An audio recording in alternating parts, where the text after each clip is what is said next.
So we pause and we reflect on that moment here today on our campus. And so wherever you are, and you joined us here at Grambling State University, you made an intentional choice to be here. And so I ask that you keep your eyes open, right? Keep an open heart. We lead with empathy here at Grambling State University, and we understand the importance of the process. And so thank you again for choosing us as your host site. Thank you to our students for being here to learn, listen, and grow. And certainly thank you to Dr. Lee, Dr. White, Ms. Conley, and other faculty members within the Department of Criminal Justice for continuing to keep Grambling State University at the forefront of education. Thank you so much.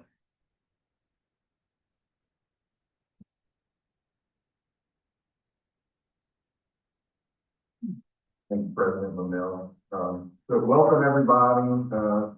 Thank you to Grambling State University for having us here.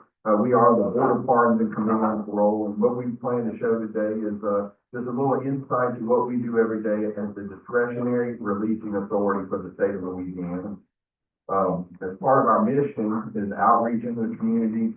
We're always trying to promote not just the criminal justice field, but also the Department of Public Safety and Corrections and the work of the men and women who work in our prison system, as well as those individuals, the men and women who work in community supervision. You'll see some of those folks around the room today. Definitely want to recognize a number of people that help make this day possible, starting with Provost Dr. Connie Walton, Dr. Carolyn Hester, Mr. David Call, Mr. Alan Blackney, Ms. Kimberly Proctor, Mr. Damian Chapman, Mr. Charles Haywood, Lieutenant Lewis with the Grambling State University Campus Police, Ms. Wanda Jacob, I think Ms. Pearl Wise, PhD student and former parole board member. We definitely want to recognize her today. Ms. Constance Hester Davis, Ms. May Conley, Dr. Carletta White, Dr. Sharonda Adams, and Dr. Ashley Brown and Mr. Elijah Neal, all here at Grambling State University. Also want to recognize Probation and Parole Director Corey Acosta, who's here with his support and providing us with security today and all the work that PNC does to ensure that we can make our decisions each day. So with that, I'm going to turn it over to my chairman, Ms. Cheryl Renata, and our board members, Mr. Danny Barrod and Mr. Chuck Taylor. Thank you. Good morning, everybody. I'm so excited to see the students in the room. I want to thank Dr. Linnell for having us today and Dr. Lee for helping set this all up. Because as you heard, the big list of people who Francis mentioned is a lot of moving parts, so it takes a lot to put this together. And we really are excited to be here as a part of our outreach program. And we hope that the students here today really get to learn firsthand about this process. There's not a lot of knowledge out there about what we do, so that's why we do our outreach efforts, so that people can understand what it is that we do. Also, I want to recognize again the Probation and Parole Director Acosta and the work that they do. They're the people who do our investigations for us and give us the information that we need to make really good, sound decisions. So thank you for the work that you're supposed to do. And being boots on the ground also. So we're going to go ahead and call the Committee on Parole to order today. Today is Thursday, September 11th, 2025. It is 9:15 in the morning. And as Francis mentioned, we are at Grambling State University in Grambling, Louisiana. We have some staff at our offices in Baton Rouge, which is at DOC headquarters, running the show in the background for the Zoom and all the other technology. We also have some staff here working to make it all work on this end as well. So I want to thank all of y'all too. I won't go through having y'all introduce yourselves like we normally do. We'll just jump right in. We have our first remote location this morning is at OUACHITA Parish Correctional Center, and you see them on the screen. And I'd like to just get the officer, please, to introduce yourself for the record, sir. Good morning, Ms. Renata. This is Deputy Marchand. Thank you so much for accommodating Deputy Marchand. And we have before us Mr. Edmond. Good morning. Good morning. Good morning. Would you introduce yourself, sir? Tell us your name and your DOC number. My name is Markeithon Edmond. My DOC number is 750712. All right. So let me, let you know and welcome the folks who have joined us, on Zoom. You have some family members that have joined us and want to speak on your behalf. We have your sister, Jatanya Edmond, and your mother, LaTanya Edmond. So we'll call on them in just a few minutes to hear what they have to say. Okay. First, I'm going to read some identifying information into the record, and then I'll turn it over to Mr. Tiller. He'll ask you a couple of questions. Then we'll hear from the deputy, we'll hear from your family, and then we'll begin our interview with you before we make a decision. You ready? Yes, ma'am. Okay. Mr. Edmond, you're classified as a first felony offender. You were currently serving an 8-year sentence. You were sentenced in Lafayette Parish in December of 2019. You were convicted of carnal knowledge of a juvenile. You received an 8-year sentence. Unauthorized use of a motor vehicle. You received a 2-year sentence. And obstruction of justice. You received a 5-year sentence. And all that is running together. So it's a total of 8 years. Your parole eligibility date is passed. It was December 13th of 2021. You don't earn good time, so your full term date is April 14th of 2027. Is all that accurate? Yes, ma'am. All right, Mr. Taylor. Good morning, Mr. Edwards. How are you? I'm good, and you? Good. Tell us today why you're in jail, what did you do to get there, and why do you think we should vote favorably for you today? I'm currently in jail for unauthorized use of a motor vehicle, obstruction of justice, and carnal knowledge of a juvenile. And I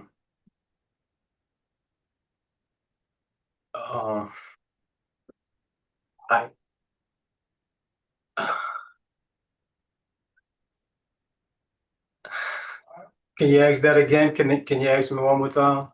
I kind of drift off. Well, you told us why you are there. Why do you think we should vote favorably for you? Because I was able to rehabilitate myself through me doing my time. I've got classes. I have received my NCCR level 1 IC3. I completed the sex offender treatment program, and I also got my eyes set. Well, received my eyes set.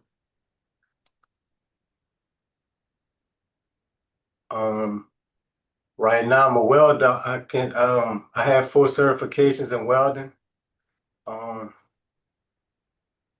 That's why I hope that that you guys take a chance on me.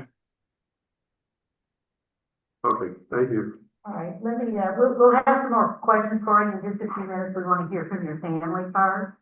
So first, we'd like to hear from your mother, Ms. LaTanya Edmond. Go ahead, ma'am. You'll have to unmute your microphone. Hello, how everyone's doing today, this morning. Go ahead, tell us. Ma'am, Tell us what you want us to know about your son. okay. He's an awesome person, and I just I oh God. And he's a helping child. He's a helping person. He's a God, everybody fall, and that, whatever, Lord. I don't know. I just can't.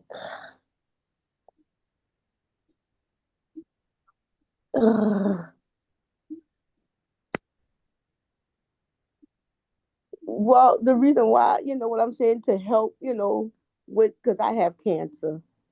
And, I just need, I need someone to, be there, because my other kids are, kind of there, they there too. But, he been missing out. Hospice stepped in 41 times since he been gone.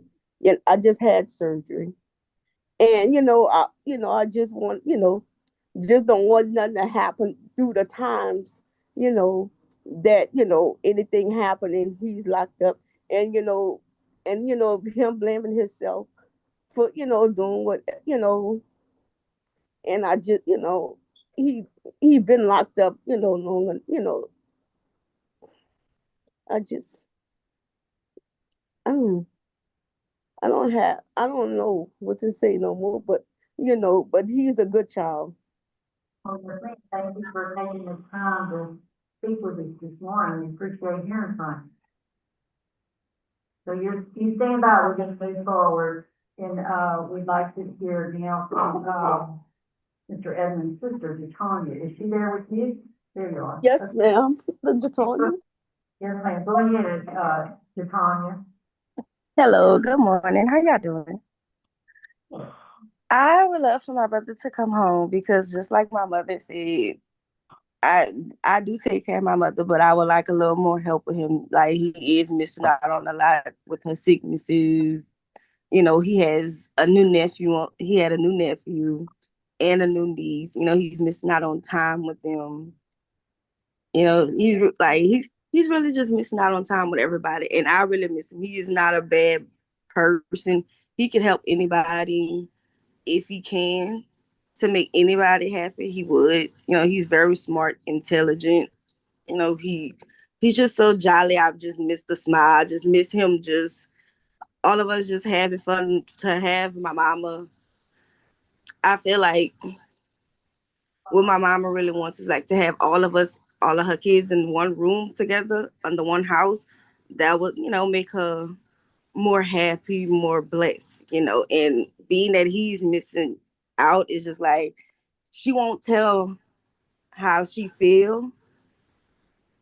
Even when she talks to him, she won't tell us how she feel. But I, as her daughter, I know how she feels because it's like I know every time we talk to him, we get emotional because we miss him. I'm not used to like just talking on the phone. I'm used to just like, hey brother, what's up? I'm used to him like just being around us.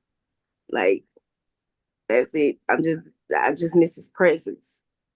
And I feel like he should come home. Like he's good. He's never really did anybody nothing to harm anybody or anything. And just want him home. It's a lot of time he's missed with us, and we miss him a lot. Well, thanks for speaking with us. We appreciate it. You're welcome. Deputy Marshall, is there anything you can tell us about Mr. Edmond? Mr. Edmond came to us December of 2023, and he's been enrolled in our welding program since March of last year. So he's nearly completed with it. And he's also in the Blue Walters program, is that correct? Completed that. And he has no incidents or any reports since he's been here. He's been very quiet and doing exactly what he's supposed to do. Good, thank you. Thank you, sir. All right, Mr. Phillips, this is something interview. Yeah. Ms. Edmond, how long have you been incarcerated? 6 years and 2 months. What have you been doing since you've been there? I see you've taken some classes. Tell me the classes that you got the most out of. I would say the risk management. Risk management? Yes, sir. What did you learn? The sex offender treatment program. Tell me something about what you learned in those classes. Well, I placed myself in a high risk situation in a negative emotional state. But what I learned in the risk management class was to just basically not place myself in a high risk situation and to just, if I'm in a negative emotional state, just have somebody positive to talk to, just things of that nature. Have you learned any skills since you've been there too? I think you elaborated on it a little when you started. Can you please say it again? What skills have you learned since you've been there? As far as job skills or job skills? Welding. Welding. I have 4 welding certifications, and I'm 1 certification away from having my welding degree. And if released, what do you plan to do? What are your plans if you're released? Basically just go get me a job welding. Where will you live? Probably with my mother till I can get on my feet. Okay, I have no more questions. Yes, sir. Mr. Evans, I'd like to go back to the first question that Mr. Tillett had asked you about the crime. You had 3 crimes in this case that we up for today. The first one being carnal knowledge of a juvenile who was 12 years old and ended up getting pregnant. What do you have to say about that case in particular? That my actions, I said my actions was unexcusable. I made poor choices. I made poor decisions in my life. In my life at that time, if I could take it back, I really would.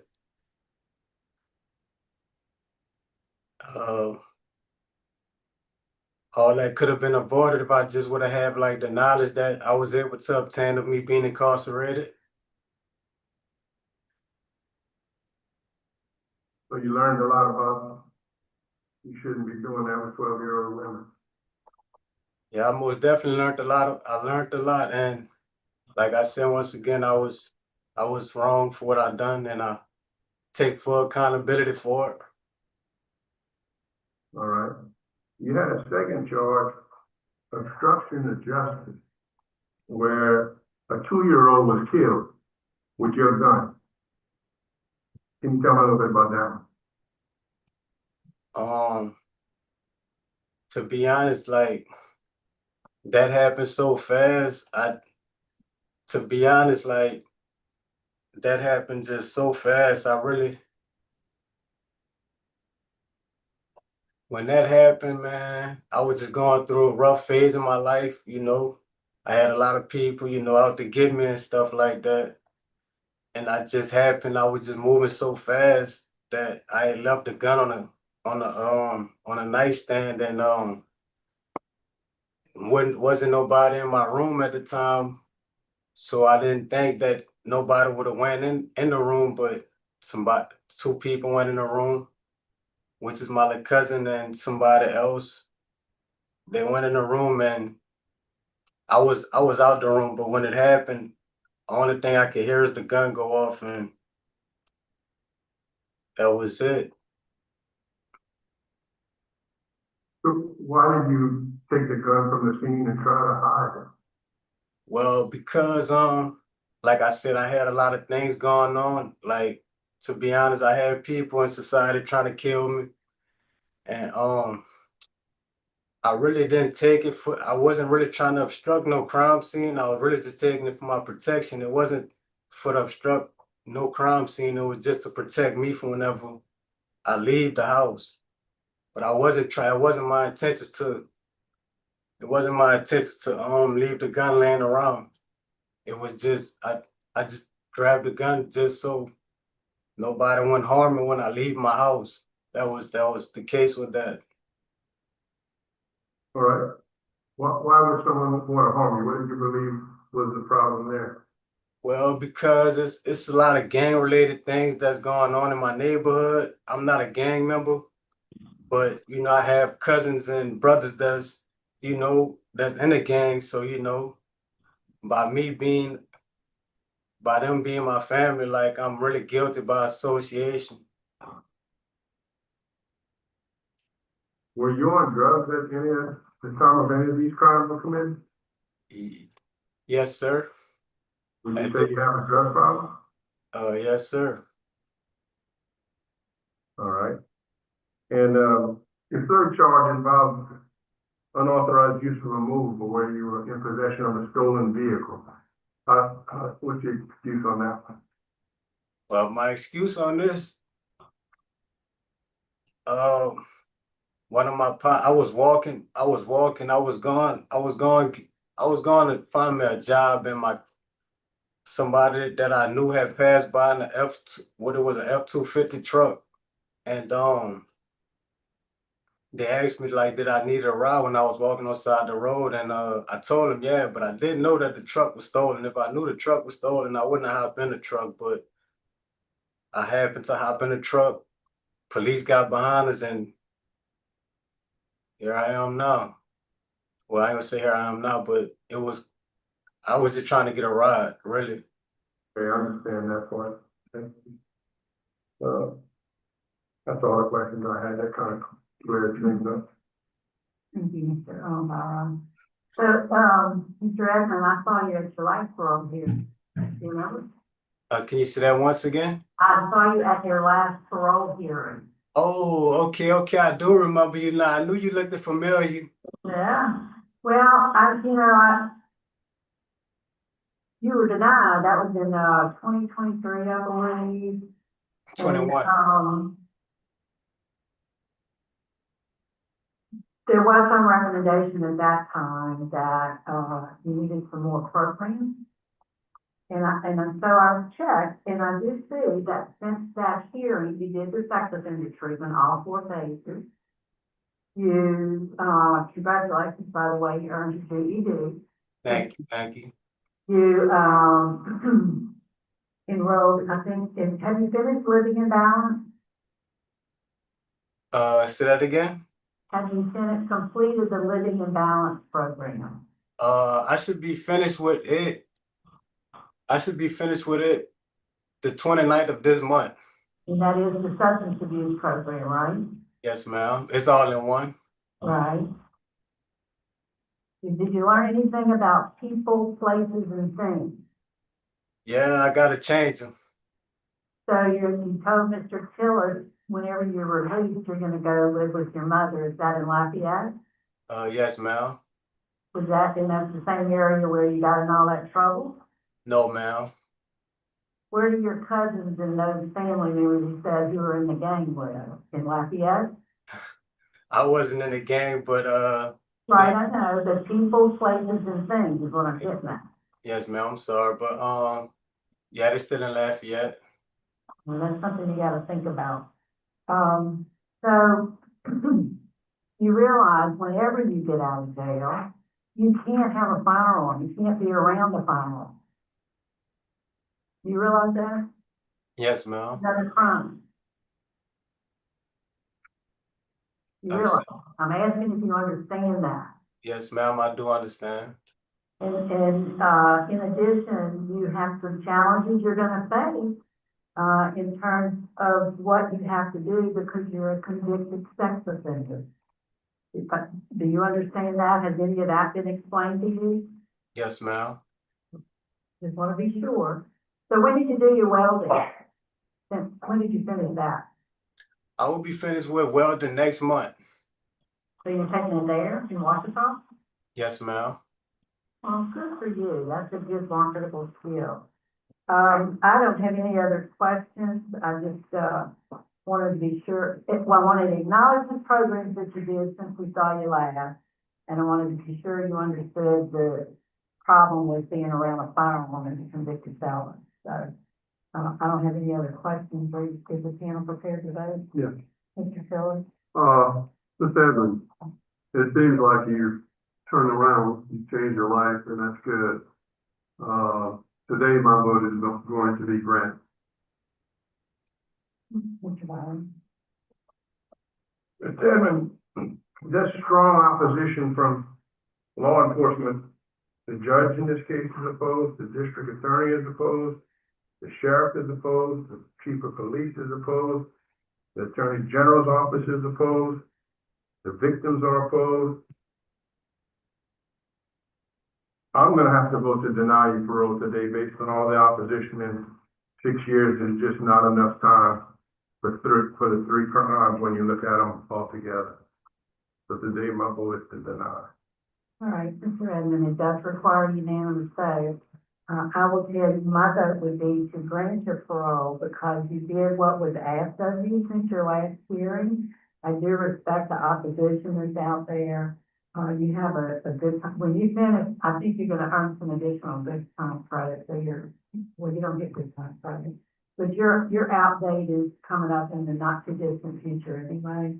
And I would add some pretty strict special conditions on you. But it doesn't matter because you didn't get a unanimous vote, so the outcome today is that your parole is denied. So good luck to you. Thank you very much. Martha, we're gonna sign off from Washington at 9:36. Thank you for accommodating.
Good to hear her.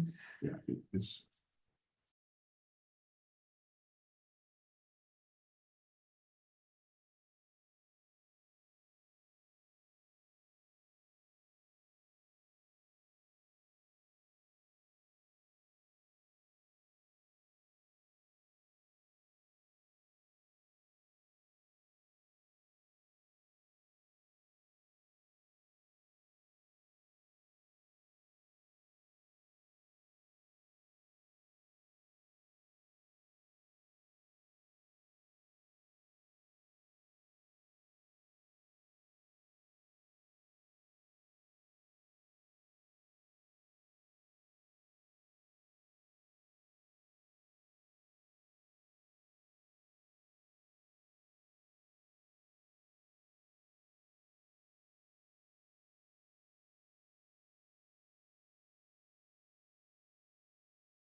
Okay. The Committee on Parole is reconvening. We're now at the West Baton Rouge Parish Jail. And with, Warden Hughes, are you in the room with Mr. Lewis? Yes, ma'am. Good morning, to you and the panel. Good morning, sir. Thanks for accommodating us this morning. Also, we have Lieutenant, Brittany Morgan in here also. All right, thank you. Mr. Lewis, would you introduce yourself? Yes, ma'am. Tell us your name and DOC number. Your name and DOC number. 7500002. And state your name, sir. Jerome Lewis. Okay. Mr. Lewis, let me acknowledge we have some folks who have joined us by Zoom. We have some of your family members, Maisha Schofield, your daughter, Destiny Williams, your daughter-in-law, and your son Christopher Griffin, and they want to speak on your behalf, and we'll hear from them shortly. We also have in opposition the victim's sister, Miss Audrey Minor, and we'll hear from her as well. First, I'm gonna read some identifying information into the record, and then Mr. Parole will be asking some questions. So, Mr. Lewis, you're classified as a first felony offender. You're currently serving a 10-year sentence. You were sentenced in West Baton Rouge Parish in September 2019 for a manslaughter conviction. Your parole eligibility date is April 16, 2026, and you have a good time date, which is a mandatory release date, November 17, 2026. Your full-term date is October 16, 2029. Does all that sound correct to you, sir? Yes, ma'am. All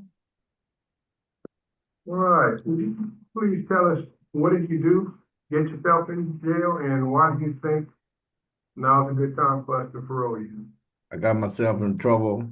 I hit a guy inside the head with a bottle.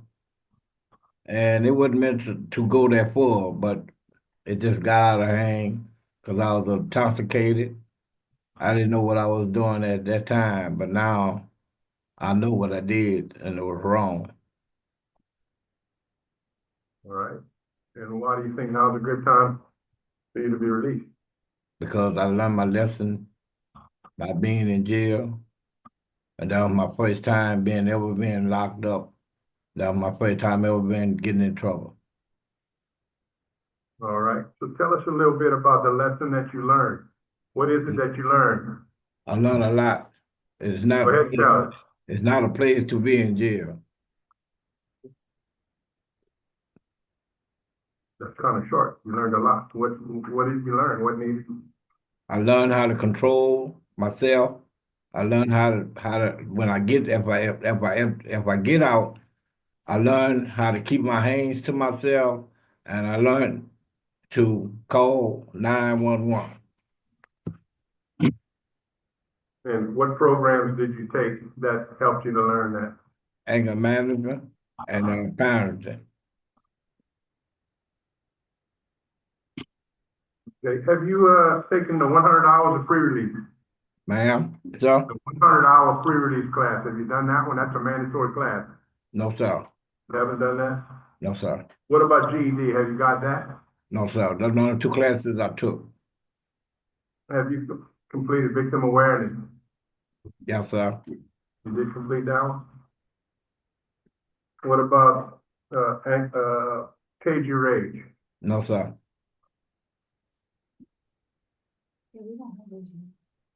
And why is it that you haven't completed those classes? That seems like that would be something that you would, guy in your position would want to complete. Okay. Because I took the job to be a cook in the kitchen, and then I didn't have time to go to school, so I wanted to go back to work. Okay, I saw one of the jail staff looking like she could help answer the question. Sir, those courses that you're asking about, that you're referencing, we don't offer those in our facility. He has taken the classes that we do offer besides pre-release, but we can look into getting him into that class. Some of them are mandatory, so if we choose to let him out, he would have to do them before he can be released. Yes, sir, we understand. Okay, so the reason he didn't do them is because he wasn't at a facility where he couldn't do them. Yes, sir. All right, that answers that question. That's what I told him. Do you realize that you got a good time date coming up next year where you get out no matter what? Yes, sir. Yeah. Okay. And that's all the questions I have. I just need to note that the victim's family is opposed. The district attorney and the sheriff are opposed. And that's all the questions I have for you. Thank you. Mr. Lewis, Yes, sir. during the time of that you hit this man, were you using drugs then? Sir? Were you using drugs at the time of the crime? Alcohol. Alcohol. Alcohol? Yes, sir. Okay, have you taken any classes? You hadn't had time to do that either? No, sir. I have a little question. Okay, so we'll hear from Mr. Lewis's family.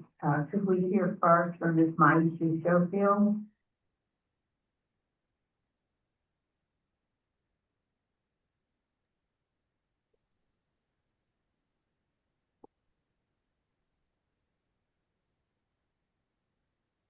Ms. Schofield? Yes, good morning, Morning. What would you like us to know? ma'am. What would you like us to know? I can't hear you. What would you like us to know about your father? I just would like to say that my dad, he's a good father. He take care of my mom real good. When he was out, he was doing what he needed to do to prepare for our family. The things that happened with him, it wasn't expected for us. Um, people do things out of spite, but I don't really feel like it was out of spite for him. I really feel like it was just him defending himself at that time of the moment. Um, but when he get the chance to get out, I really feel like jail have changed him. With this being his first time ever being in there, I really do feel like jail have changed him for him to come out and do the right thing that he needs to do. Yes, ma'am, thank you for speaking with us. Is, Ma'am. Daphne Williams, please? Good morning. Morning. Okay, I am Destiny Williams. I am Mr. Jerome Lewis' daughter-in-law. I have known him for over almost 20 years and have definitely experienced his firsthand his struggles and his remarkable progress over the number of years. I do acknowledge his seriousness over the seriousness of Mr. Lewis's actions over the past years. However, since he's been incarcerated, he has taken a significant amount of steps to change, including programs, cooking for the jail, as far as remaining a positive disciplinary record as well, and a strong sense of accountability. If he is granted release, then we'll definitely have a place for him to stay in Port Allen, which is the community. We do have a significant amount of support from our family, along with the community members and organizations. We are ready to assist him with the employment as far as transportation and doing all of the conditions he needs to be released. So if he is released, we are as well ready to help him regain entry back into the society. And on behalf of the family, we ask that you consider his release, and every step of the way, we'll be there to support him for everything he needs, as far as him helping his wife as well. And I think we have Christopher Griffin. How you doing? Good morning. Go ahead, sir.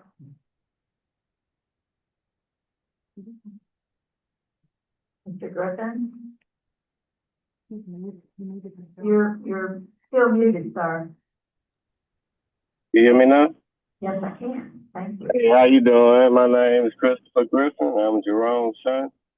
And I was just hoping that y'all could release my dad because we really need him back out here in our life.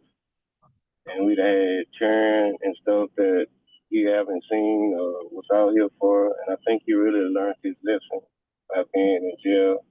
And we had to go through a couple of steps with my mom because he used to take care of my mom while he was out here. So we had to end up with my mom in a nursing home until my dad, he was able to come back home. So we really just need my dad back out here. And I think he really, really learned his lesson. Yes, sir. Thank you. Now we'll hear, representing the victim, we have Audrey Minor. Ms. Audrey?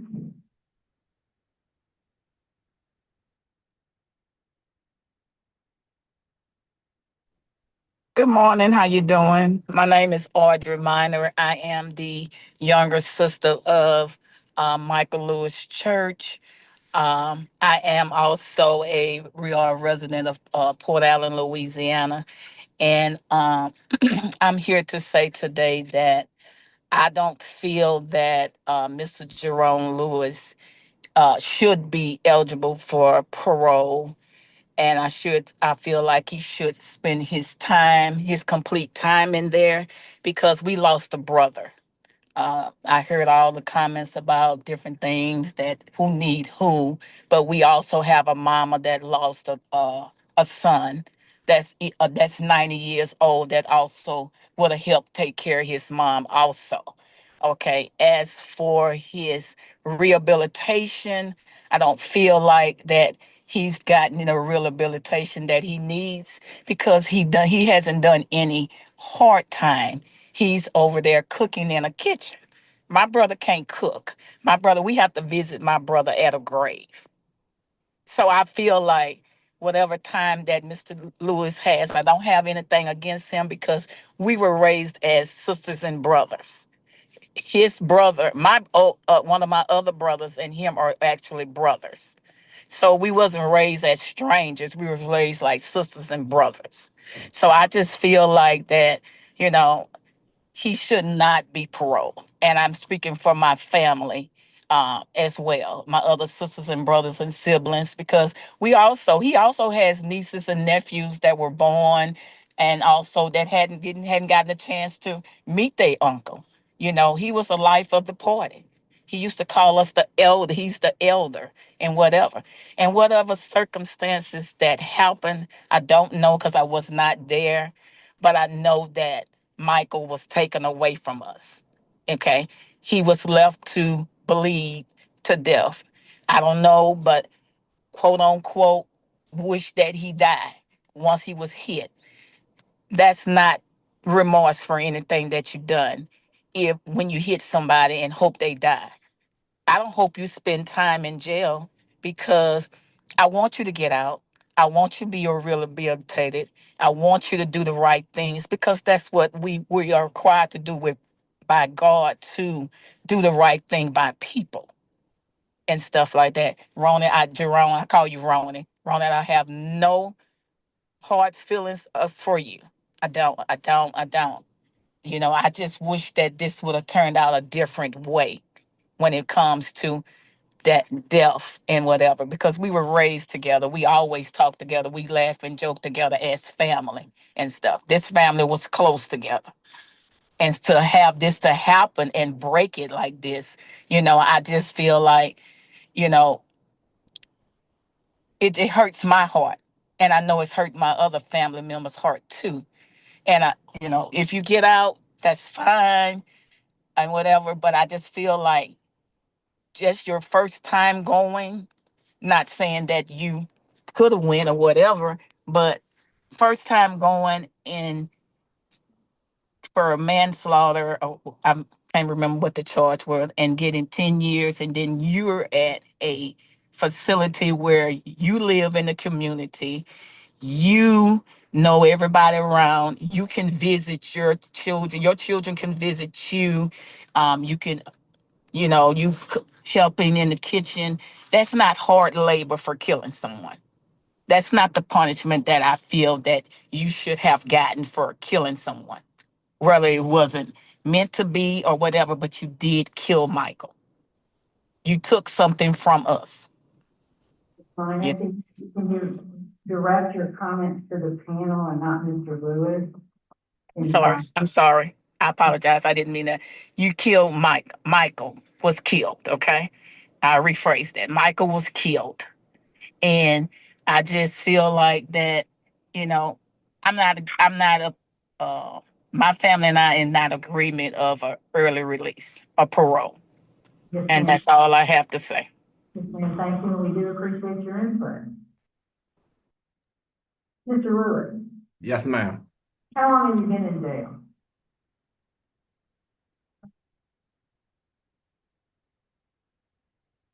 Since the 10th month, 25th or 19th, 6 years? About 6 years? October, How old are you? 6 or 7. All right, I don't have any other questions for any questions about. I got one more question. Where do you plan on living if we were to grant you parole? Where would you live? 1140 Oregon Street, Port Allen.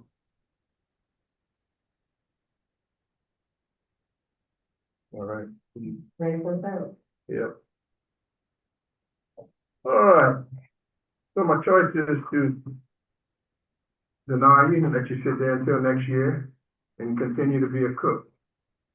Or to grant you conditionally and have you do some programs and move you to another facility where you can come out with more programs under your belt and understand more about how to survive on the street when you're on release. So I think I can also not totally make the victims satisfied, but one of their issues is that you didn't serve time in a real jail and you have been a cook the whole time. So based on what the guard said about they're able to move you, I'm gonna go ahead and grant you parole today, conditional, on the condition that before they release you, they transfer you to one of those other facilities where they have the programs that are mandatory, which is the 100 hours pre-release and the literacy, and that you also complete anger management over there.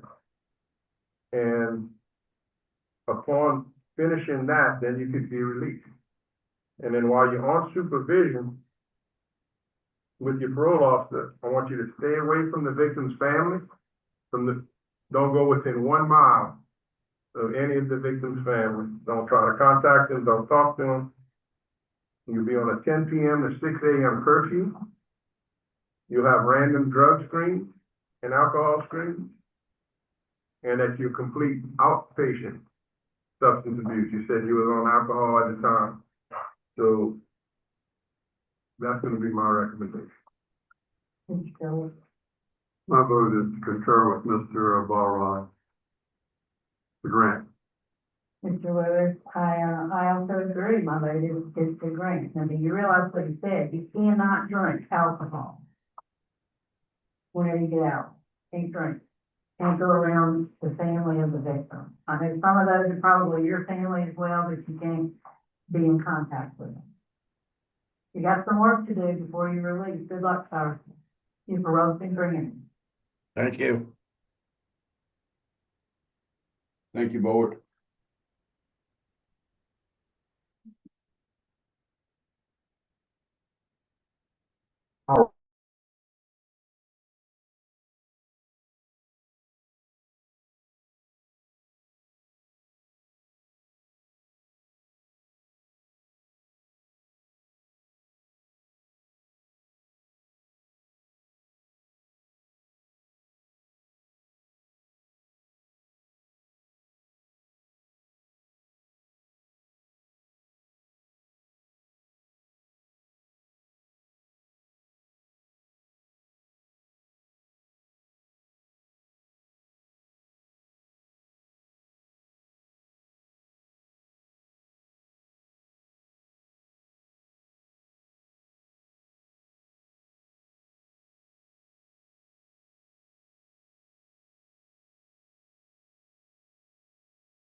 Our parole is reconvening. We are now at, Raymond Lord Correctional Center. Warden, would you and your staff introduce yourself, please? Good morning. Brent Thompson, Ward. Stephen Morgan, Deputy Warden. Nikki Shinbear, Deputy Warden. Raven Heath, classification. Joseph Board on records. All right, thank you, Warden Thompson and staff for accommodating us this morning. And we have before us Mr. Melvin Randall. Good morning, Mr. Randall. Good morning. How y'all doing? Good. Would you state your name, sir, and give us your DOC number? Melvin Randall, 383066. Yes, sir, that's what I have. So you're here before the parole board this morning, Mr. Randall. I'm going to read some identifying information into the record, and after which we'll conduct our parole interview with you. We have on Zoom. I think you can see your mother has joined us. Ms. Christine Taylor, will call on her for her remarks. We'll hear to see what the warden and staff have to say about you, and then we'll make our parole decision. So, Mr. Randall, you're classified as a third felony offender. You're currently serving a 40-year sentence. You were sentenced in Franklin Parish, August of 1999, for a manslaughter conviction. You have another sentencing date in, I think, Claiborne Parish, April of 2010 for obscenity. You received a 6-month sentence on that. Your parole eligibility date was December 4th, 2018. You have a good time date, which is September 12th, 2037, and your full term date is in December of 2038. Does all that sound accurate, sir?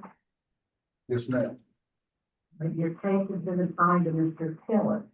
Mr. Tillett? Good morning, Mr. Randall. How are you? Could you tell us why you're in jail and what caused you to be there, and why do you think we should vote in your favor? On June the 5th, 1998, my reckless behavior, and I took an innocent man's life. And I was under the influence of alcohol, and I deeply regret the decision I made. And I was embarrassed, and I'm ashamed for it. And I just want to apologize to the victim and the family for taking someone out of their life. And I'm very remorseful for what I've done. And during the course of my time, I understand, and the reason why I done it is because I was under the influence of alcohol, and I regret the decision I made. And given the chance, I will make that decision again. Thank you, sir. All right, before we get into the details, Mr. Randall, we're going to ask the warden. Warden, is there anything you can tell us about Mr. Randall? Yes, ma'am. He have completed some programming. He's finished the KJRH program. He finished that. He finished numerous faith-based certificates. Got that completed. Completed Victim Impact. He also completed Living in Balance 1 and 2. My biggest concern, and he and I spoke about this on yesterday, that he have not obtained his GED. That's something I think he really needs to obtain. Yes, sir, thank you. We appreciate your insight. Before we start our interview with you, we'd like to hear from your mother, Ms. Christine Taylor.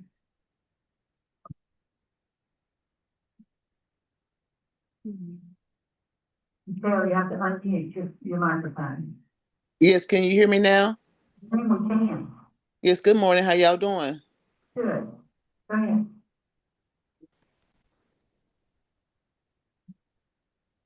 Did you have a question or you need me to speak? Ma'am, we just want to know what you want us to know about your son. Yes, I raised Melvin in a Christian home. Went to church often. He was raised up to love everybody and to respect everybody. And the decision he made, it wasn't through his rearing to take a life from anyone. And I know he regrets that. He regrets that now, and he is remorseful for that. Even through prayers and repenting, we asked God to forgive him for what he had done, and we asked his family also of the victim, if we had known them, to get in contact with them to say that we are very sorry for what his actions was, and I believe Melvin has learn from his mistake, and that he would never repeat that mistake. Yes, ma'am, thank you. We appreciate hearing from you. All right, Mr. Randall, would you answer, Mr. Tillis' question? Mr. Randall, how long have you been incarcerated? 27 years. 27 years. What have you done since you've been there? Have you taken, I heard the warden say something about some of the classes you've taken. Yes, Could you tell me about them? Tell me what you've learned from them? I learned a lot from them. Victim awareness was the main one I learned from, because it taught me to have empathy on another person's life. And it showed me a value of another person's life. And it taught me remorse and compassion. That was the biggest class that I liked, that I took, that I liked it. Because I never knew none of this here growing up in the streets like that. But that really changed my whole outlook of looking at life. Valuing another person's life. And living in balance, that did good. And Cajun Raid, really, I know how to control my anger, my temper. If I get put in a position, I know not to make wrong choice. I can take a time out, step back, analyze the situation, and just go from there. I see. Were you doing drugs? I read through your case. Were you doing drugs at the time? No, sir, I was just drinking alcohol. So you didn't have an alcohol problem? Yes, sir. You have, or you did? Yes. Okay, what have you done to kind of correct that? Sir? What have you done to correct your alcohol problem? I went to substance abuse. I did a lot of substance abuse at WCI. Did a lot of substance abuse class, understanding that that's what I needed to go back. If I get out, not to drink, because I have a drinking problem, attitude problem. That's why I took a lot of Cajun Rage and a lot of anger management classes, because all that combines with my growing up, my ability not to repeat what I did if I ever get a chance to go back out again. If released, what do you plan to do?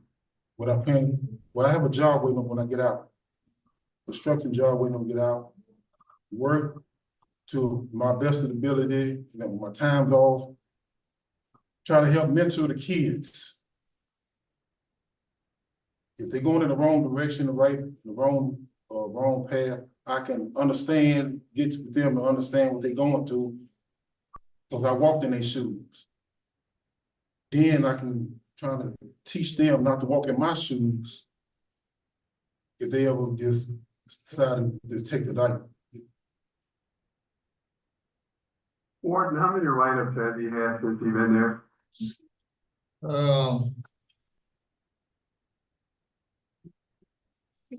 A total of 66 he had.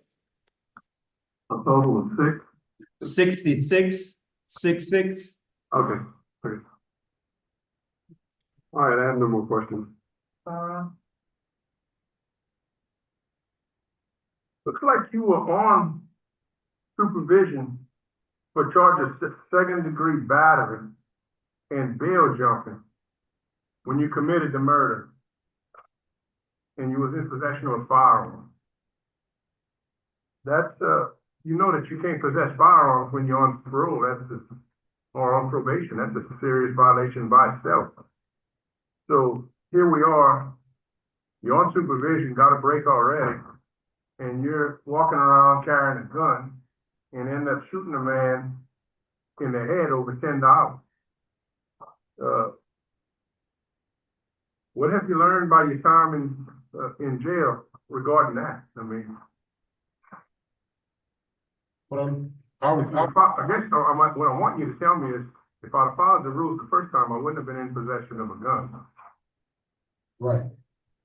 We consider that serious on supervision, possession of firearms. But go ahead and tell me why you were possessing your gun on supervision.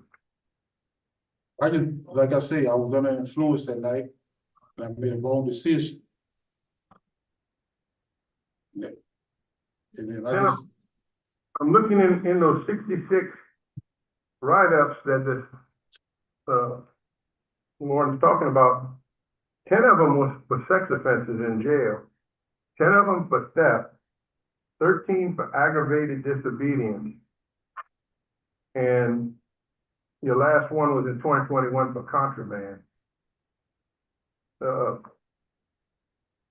You also had a conviction for a sex offense while in jail, where I'm gonna leave out the details for not have to bring it out in front of the students, but you had 2 female guards that were victims.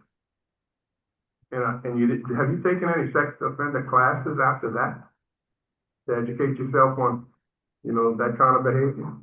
also, No. You need to do that.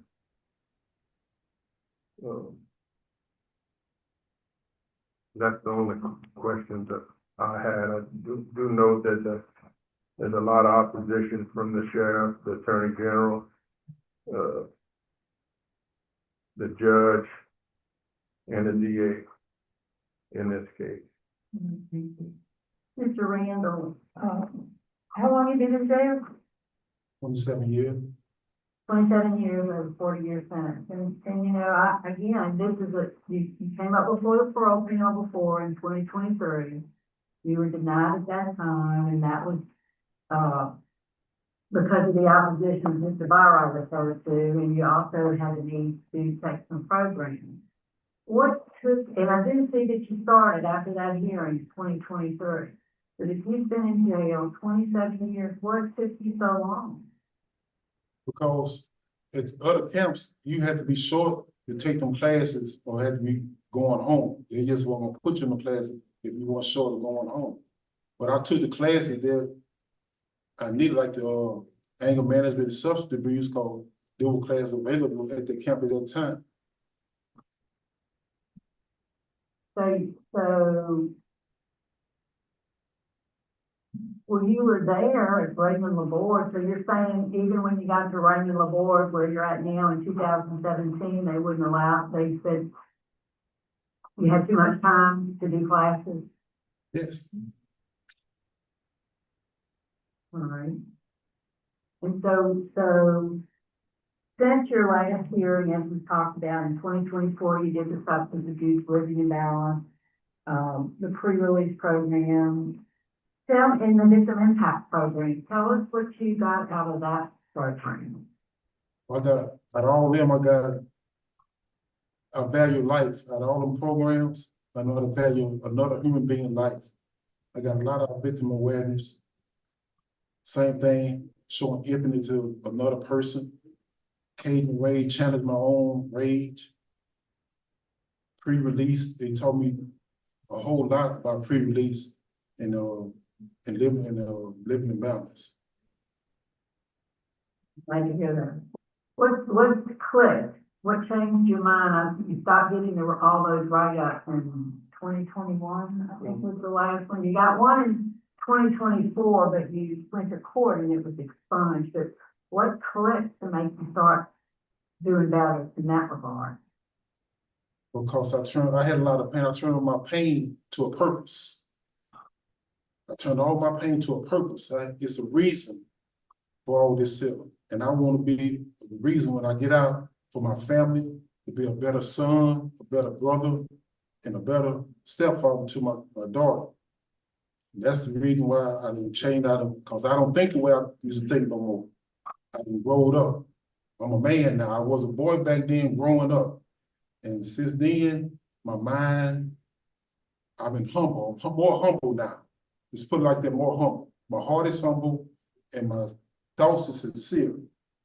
I don't think about all the negative stuff no more. I just think positive and try to help other people think positive. And that's what I want to do. Can you do any community service work there? Yes, I worked in the kitchen. I cut grass. I did all this stuff like that. Gone morning, cleaned up. I help dudes come in or ARDC. I talk to them, try to lead them in the right path. They got a lot of time. I try to tell them go to school, go to church, do something with your time. You don't wait so long. Right. Good. All right, I don't have any other questions. Are you prepared tonight, Mr. Kelly? Mr. Randall, at this time, I think, you need to take some more classes and, you have not had enough time served. My vote is to deny. Mr. Morrow? I'm gonna also vote to deny based on the fact that you possessed a firearm while on supervision and committed another crime while already on supervision, that you committed another crime while you were in jail, and that, you killed a man for $10. Mr. Randall, I am very proud of you for turning the corner and for taking advantage of programs now. Now you see their value, I think, in what you said today. I think I agree with Gordon Thompson. I think you have some more work to do. I really think it would benefit you to work really hard and get your GED. I also recommend a class called Thinking for Change. I don't know that, I don't think you've taken that one. And, my vote today is gonna be to deny you parole, but I want to encourage you to take some more programs and reapply whenever you can. I think your day's coming, it's just not today. You have some more work to do, sir. Because you know what? It's not about getting out of jail, it's about staying out of jail, and that's what we want for you. Good luck to you, sir. All right, thank you. We're gonna sign off, Warden Thompson. Thank you for accommodating us this morning. Thank you. 29.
Person. Shh.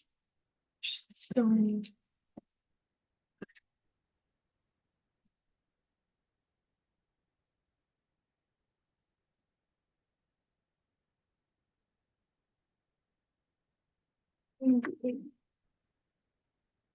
Yeah.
All right, the Committee on Parole is now reconvening. We're at Rayburn Correctional Center.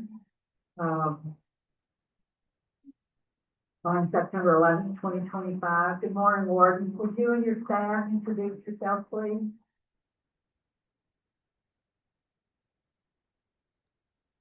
Yes, ma'am. I'm sorry, we was taking it off from you. Warden Day here at Rayburn Correctional. Assistant Warden Josh Mine. Kristen Herbert, Records Supervisor. Tracy Taylor, All Class right, thank you. Go ahead. Is that everybody? Yes, ma'am. All right, thank you. We have before us this morning, Mr. Mel, do you have the doctor there this morning? No, ma'am, the doctor's not in here.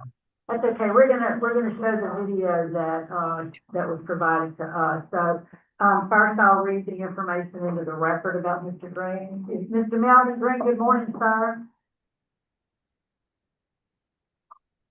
So good morning. He has difficulty speaking. So Mr. Melvin Green is classified as a fourth felony offender. He was sentenced in East Baton Rouge Parish Prison in February 2011 for forcible rape. He received a 40-year sentence.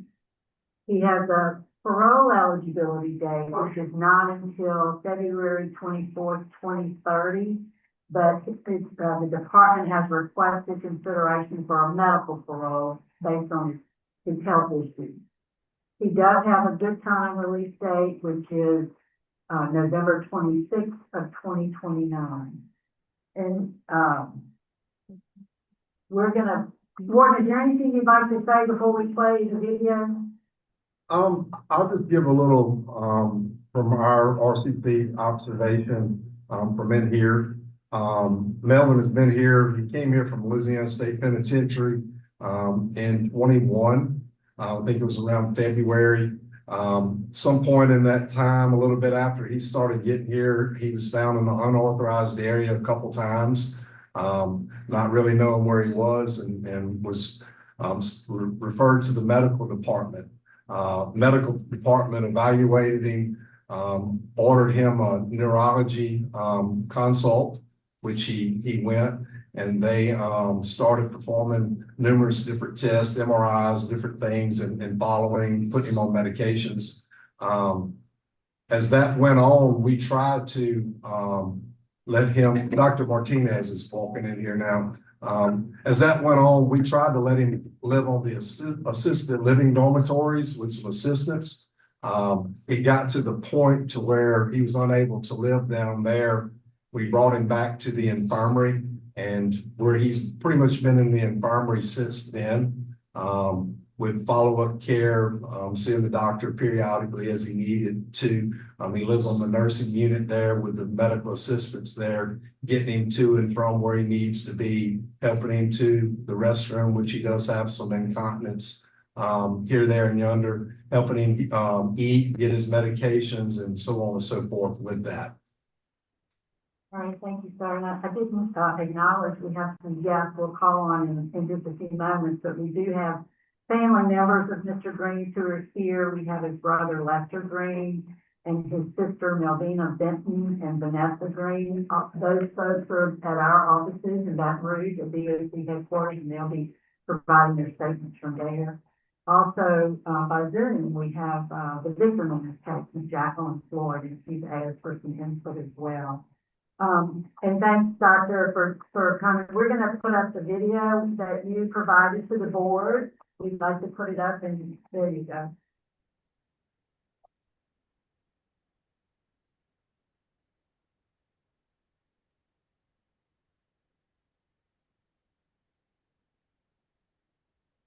You can hear it.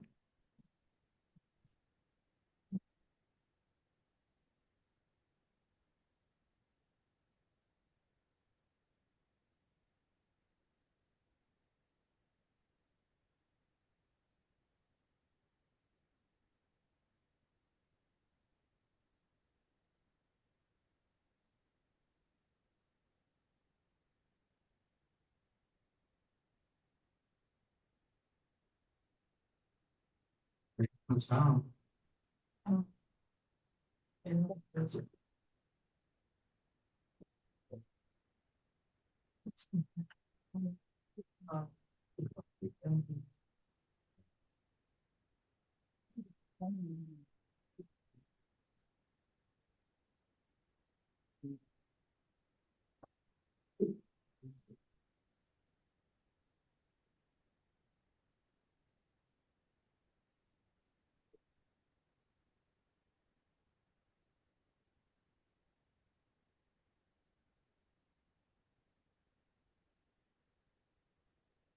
well, while we're trying to do that, Doc, will you give us some information on, Mr. Green as well?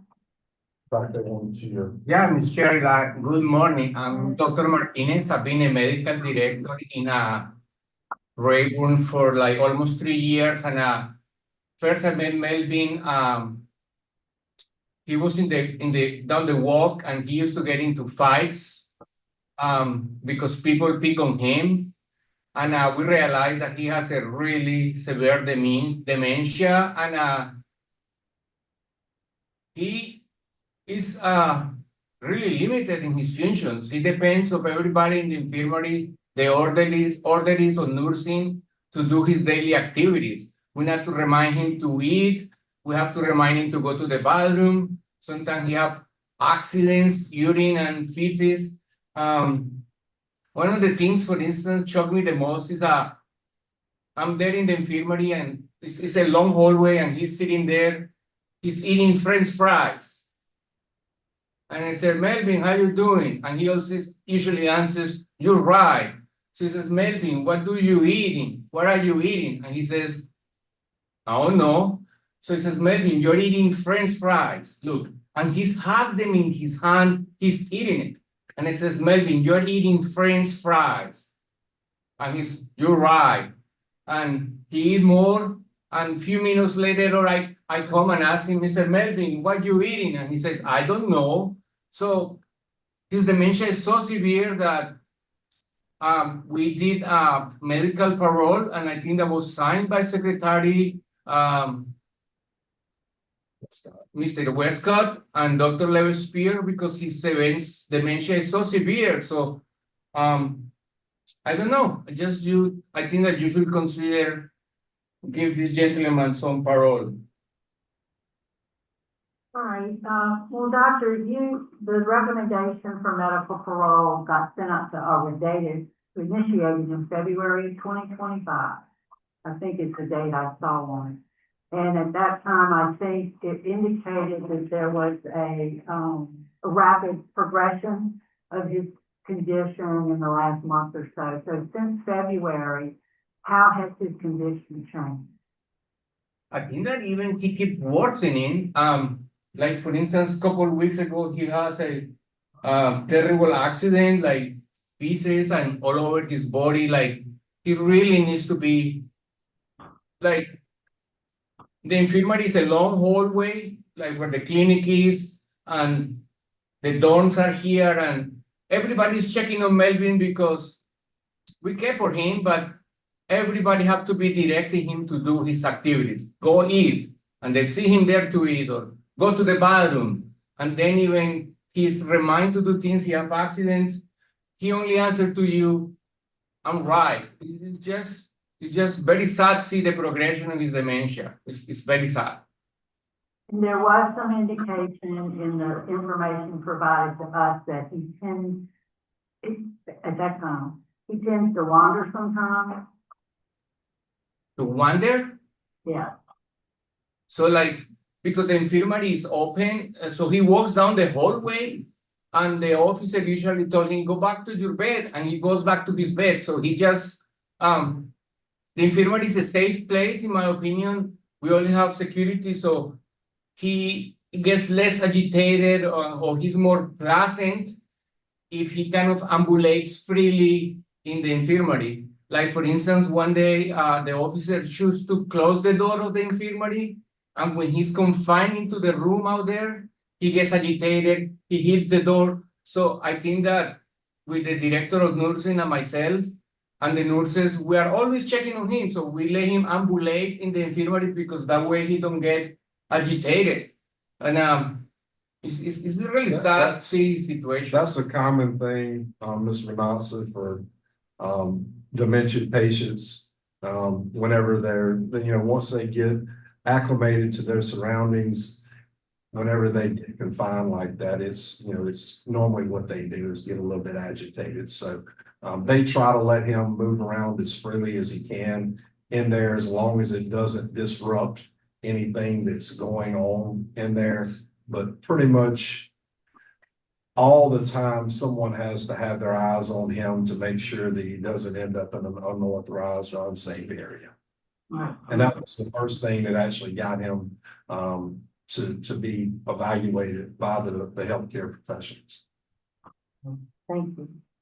So before we move on, we'd like to hear from Mr. Green's family at headquarters. Did we hear first from Mr. Lester Green?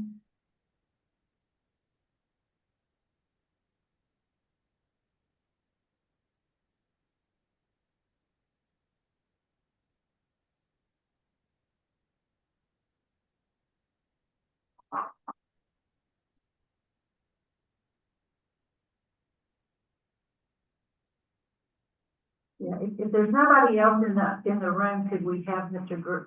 Lester go to the other podium so we can see on our screen?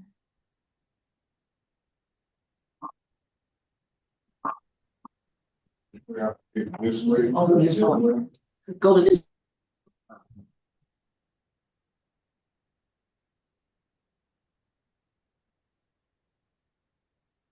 Thank you, sir. Go ahead, tell us what you'd like us to know. It just talks to me. Okay, well, I say this way. Just look at this camera. They're looking at you. Just talk. Just. Oh, just talk. Tell them what you want to know. Go ahead, sir. Go ahead. Talk to them. Tell them what you want them to know about this. Okay, what you want them to know.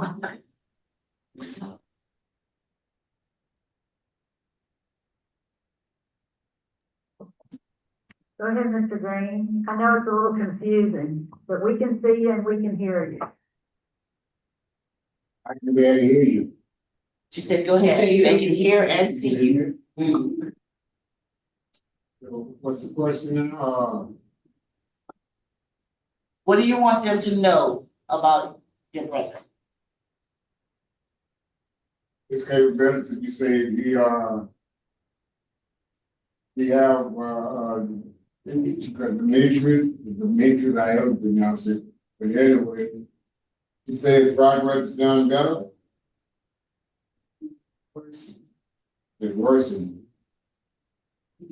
So what's the better option?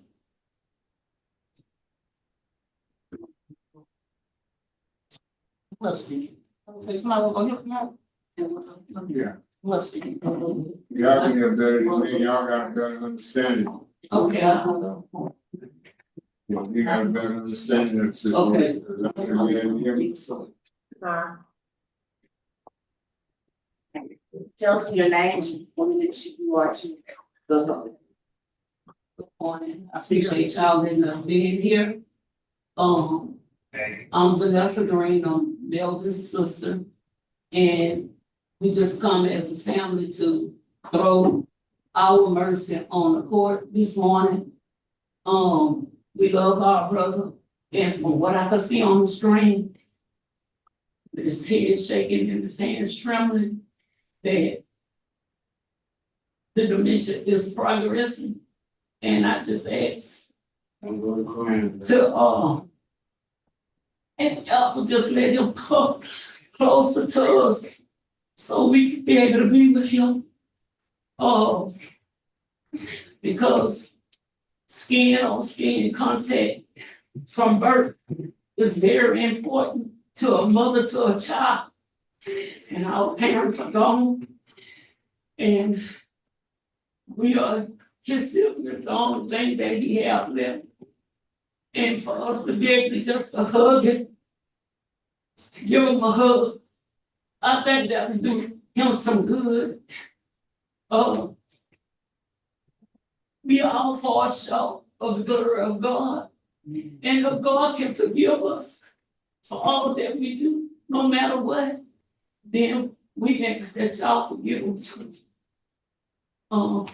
And just, if he can't come home, can y'all put him somewhere closer? Because we is like 2.5 hours away from him. And we want to come to see it, but things are very difficult out here in this world at this time, as everybody knows, that things are not getting better, they're getting worse. And for whatever time I have left on this earth, and my sisters and brothers, that we can have that time together as a family. Because I know the love that we have for him, we could show to him, it'll help, I think it'll help him to be able to be with his family for whatever time he has. Yeah, thank you. Thank you. Melvina there also? I am. Okay, you come on.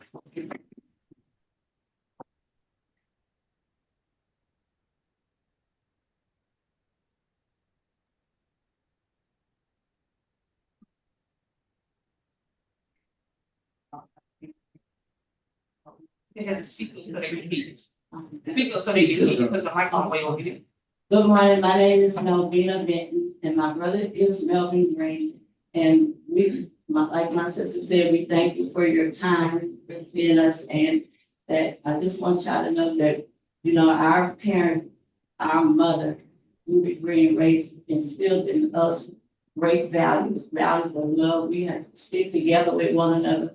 We had struggles growing up like most people, but my mom made it work. She instilled in us godly love. They love their wrong from heart to heart. My brother Melvin possessed those same he has been instilled with that also. And like she said, looking at him now, it really is heartbreaking for us. And we know that, you know, this life journey, it takes us a lot of different places, but we are here to help.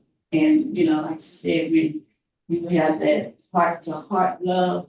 And if he see us and we can see him, and we have been having problems, like I lost my husband recently, lost my home, but we, you know, we still here as a family, and I have my brothers and sisters here for me, and that means a lot, you know. And I know that, like she said, we all fall short of the glory, but we thank God for his grace and his mercy. And my mom would always tell us, as long as we have Jehovah God and the love and his loving son Jesus, that's what she always said, that we can go forward. And so we thank God for your time, and we please consider, you know, like my sister said, that we could be home closer for us, even though 2 hours might seem nothing to some people. Right now, we're having transportation issues, and other people too. We don't want to make it seem like, you know, that we can't, you know, push, because we do. So we just want to, like she say, be able to touch, hug, and upon our love, upon our brother, because that's what we've always done as a family. That's what my mom instilled in us. And if she was here today, you know, we would know what we're talking about when we talk about a mother that showed, you know, real love for her family, and she instilled it in us. So thank y'all for your time. Yes, ma'am. Thank you for your input. Now, on Zoom, we have Ms. Jacqueline Floyd, who is the victim in this case. Ms. Floyd, we'd like to hear from you.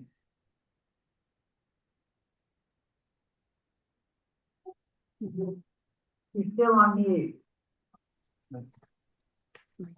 Yes, good evening, ladies and gentlemen of the Parole Board. My name is Ms. Jacqueline Floyd. I want to share my impact statement with y'all today. The action of Melvin Green has greatly affected and impacted not only my life, but my children's lives as well. It kept me from having a bond with my sons and all dealings with men and doctors as well. It also affected my daughter and my life significantly in so many ways emotionally. You have taken pieces out of me that I can never get back. The sexual assault, as grueling as it was for me then and up until now, has affected me in so many ways. You left me with a sentence for my life. I have to carry this sentence with me for the rest of my life. As I pleaded for my life that night, you didn't even care. I fought and I fought until I couldn't fight no more. Before you hit me and I passed out, I remember saying, don't kill me. I have 2 children. The nightmares were and still are unbearable, even now. I'm still looking over my shoulder, always on alert, watching my surroundings. I'm still afraid to go out because I don't feel safe. You took my happiness, integrity, my value, and self-worth from me. And I still feel that way today. I have a lot of trust issues and feelings of not loving myself and therefore not being good enough. I blame myself for what happened. I keep wondering even up to now, what could I have done differently that night? I was working trying to provide for my children that night. When you kidnapped and raped me, you turned my life upside down and my children's lives upside down. Because of what happened that night, I'm still not the same and I will never be. I will never be the same mentally, emotionally, or physically. I now suffer from a history of GAD, PTSD, bipolar disorder, PD, and early stage cognitive dementia, and also a history of suicide thoughts and attempts. I have been in and out of psychiatric hospital, in the trauma center as a victim of sexual assault. I still suffer from anxiety, depression, anger, mood swings, and panic attacks to this day. I still feel trapped inside and I can't get free. So why should you be free? There is so much pain, hurt, and misery. These emotions are still going on inside of me. Please help me to break free. I've been told over and over it's gonna be all right, but I feel it never be all right. I have been fighting a long time, but I still don't know if it would ever be all right. I'm asking the system to not fail me again. I'm talking about the justice system. To the ladies and gentlemen of the parole board, please don't grant Mr. Melvin Green parole. Mr. Green didn't care about me. He left me broken, torn, and thrown on the side of the road like an animal. He tried to silence me. He tried to destroy me when he left me to die. But somehow God kept me here to tell my story and has given me a voice to speak for all the victims that have been sexually assaulted who are not here and not able to speak for themselves. I use my voice to speak out for them because I didn't deserve all this pain and suffering I have endured. I was only 25 years old at the time of the attack and 63 today. This is 38 years of entrapment. I will never be the same, but I pray justice will be served and Mr. Green will not be granted parole, that he can feel this entrapment for many years to come. Floyd, thank you so much for taking the time to talk to us today. I know that wasn't easy. We appreciate it. So I just wanted to enter some information into the record.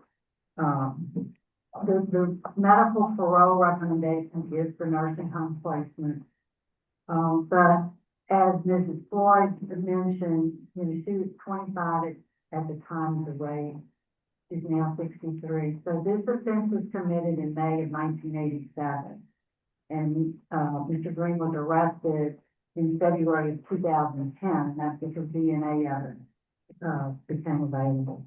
And he was found, as I mentioned earlier, in February of 2011. We have very, very strong opposition from the district attorney's office. The district attorney indicates that the 40-year sentence that Mr. Green received was a plea agreement, and he avoided a potential life sentence. So that's the basis for his opposition. There's law enforcement opposition as well. You've heard from the victim in this case. We have other letters of opposition in our record from some of her family members. Mr. Green has an extensive criminal history, starting as a juvenile. But he has 20 arrests, at least 20 arrests as an adult beginning in 1976. 7 of them were battery of a police officer or resisting or obstruction of an officer. Lots of 4 arrests for acts of violence. 4 other arrests for acts of violence. So over half of his arrests as an adult were for violent offenses. There's a risk assessment tool that the DOC does for sex offenders to determine their risk for reoffending, committing another sex offense. He scored high on that tool. Mr. Green refused sex offender treatment, although it was offered to him when he was committed to the Department of Corrections, he refused that treatment. His general risk score is moderate. Usually when it's not a medical situation, we only see people with low risk scores, low risk to reoffend or any other crime. He has taken, I will say he has taken anger management in 2017. And then, he participated in Celebrate Recovery for a number of, looks like from February to November of 2024. So while he had begun to take some classes to address, his situation. And that's just providing information into the record and for you guys here in the audience with. I don't have any other particular questions of the doctor or medical staff or the warden. Any questions by my colleagues? I would just add to what you said, he's been arrested 23 times for 43 crimes, and 15 of those were crimes against the person. So, I would make a motion for an executive session to discuss confidential matters. Second. Second by Mr. Tillers, any opposition? All right, so we have unanimous vote to convene an executive session to discuss confidential matters. So we'll be back shortly.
All right, I'll make a motion at 11:05 that we reconvene the regular session.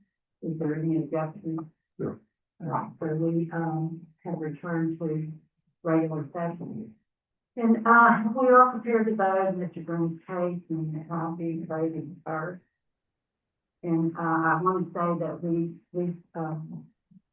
give due consideration to Mr. Green's medical condition. The static 99, high risk score, of reoffending bears significant weight in my decision making, in my vote.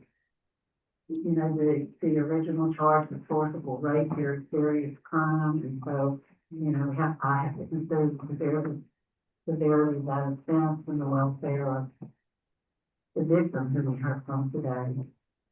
Strong law enforcement opposition is also a consideration, that is from the district attorney's office. You know, we talked a little bit about does he mind it, does he move about. I believe his current level of mobility poses a heightened risk for placement in a nursing home setting. You know, I realize that it's been recommended for nursing homes, but you know, I just believe his high-risk profile can't be adequately managed in a less secure environment than where he's at. I'm confident that the staff, DOC and the staff there at that facility is providing appropriate and diligent care based on his needs. My vote today is going to be to deny the request or recommendation for medical parole. I think that should his condition significantly deteriorate where he has more permanent limitation on his mobility, then we should look at him further and maybe perhaps reconsider at that time. Today, my vote is to deny. Mr. Taylor? My vote also is to deny because of family opposition and law enforcement. Mr. Byra? And I concur, deny for the same reasons. All right, so, Mr. Green's medical parole recommendation has been denied. I think that concludes our business, that this facility will sign off at 11 and 7. Thanks, board. Oh, I'm sorry, they say we have 2 more. Okay, thanks, sorry.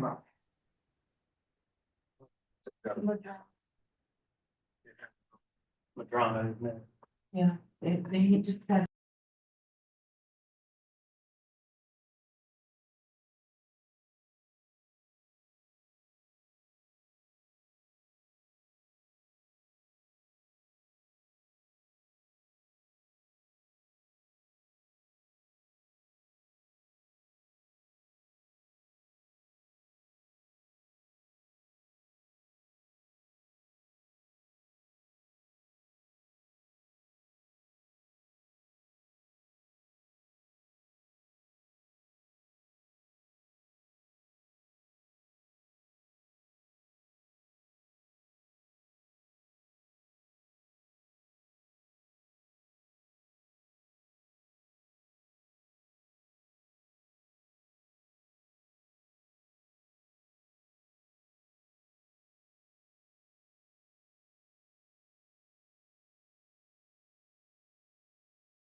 All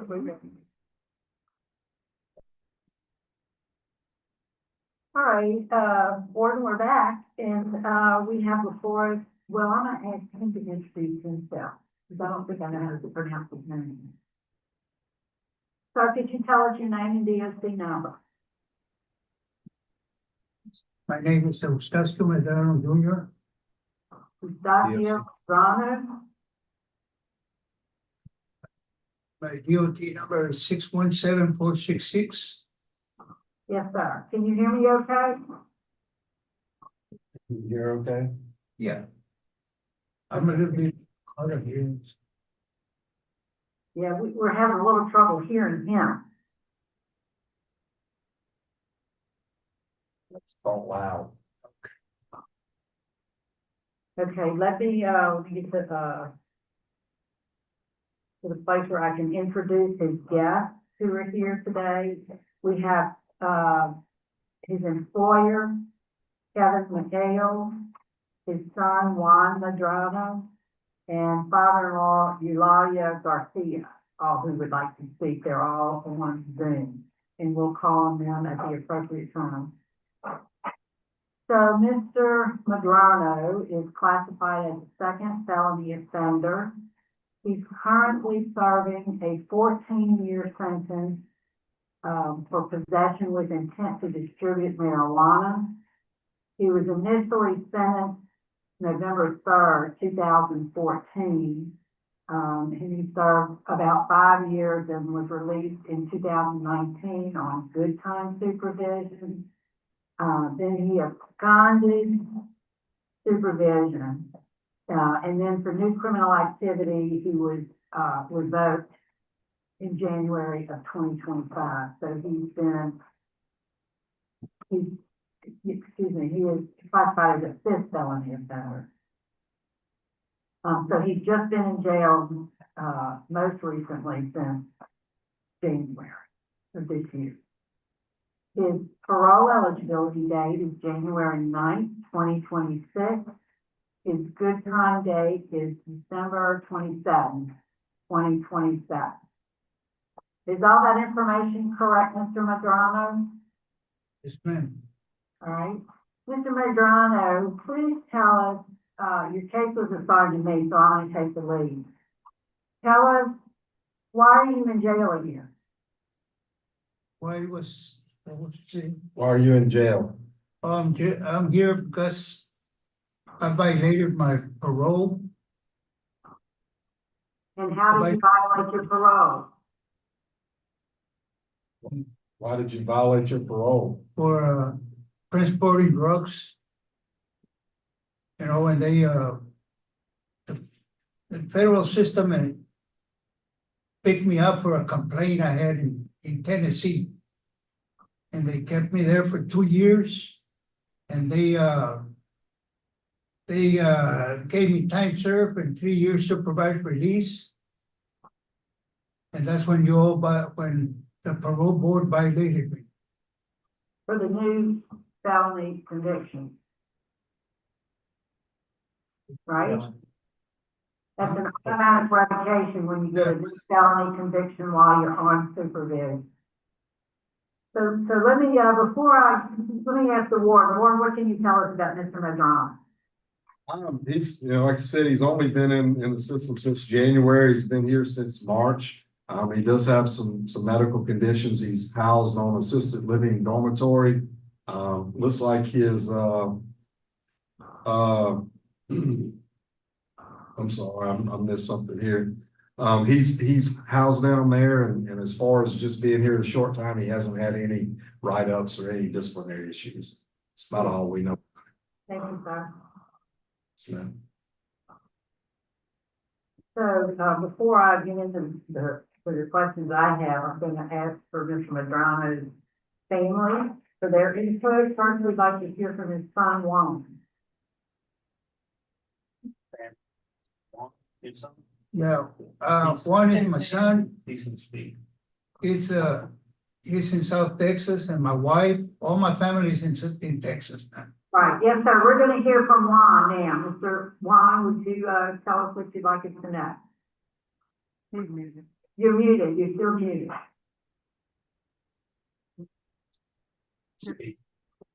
Yeah, Yeah. yes. You can hear it. We still can't hear you. Can you repeat that again, ma'am? Talking to your son. Oh, Just trying to get him to do. Can you hear me now? Yes, sir. Okay, yes, that is my father, Eustachio Medrano. I speak for myself and my brothers and sisters that we'd like to have him home. I can't express how much he's needed over here. I know he does have a place to stay, have a job. He has a job, and we all need him out here. He's got several grandkids. We were concerned for his health. It seems like every other week he's got to make a trip to the hospital. But he does have our full support in every which way that we can imagine here. I just like for you guys to know this. Thank you, sir. If you're in Edinburgh, Texas, We're in Edinburgh, Texas, down here close to McAllen, Texas. Yes, ma'am. okay. Well, thank you, sir. We appreciate you taking the time to speak with us today. Mr. Garcia, could we hear from Mr. Garcia?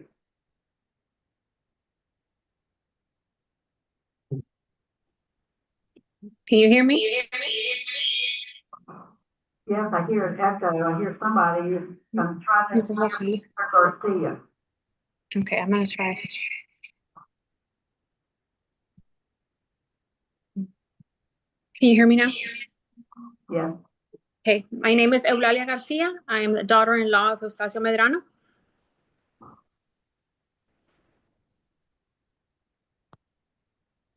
So Mr. Garcia, okay, so that's you. He's your father. Yes, he's my father. Okay, I had it wrong on my list. I apologize. So go ahead and tell us what you'd like us to know. Yes, I'm not only speaking for myself, but for the whole family and his wife, Delia Medrano. I know that Mr. Medrano has been experiencing a lot of breathing problems currently, and it's a concern to us. He's had a bypass surgery. He has diabetes, and his wife also is encountering some health conditions, which I'm concerned about. I'm sure Mr. Medrano is aware, so I would like for them to reunite. I believe that he should have that time with his children and grandkids. He's a very good man. The few years that I've known him, he's been really good to us. I know that he's a hardworking man, and when he's home, he's going to dedicate himself to continue for the better of his family. Thank you. Thank you. And then we have Mr. Mateo, Mr. Kevin Mateo.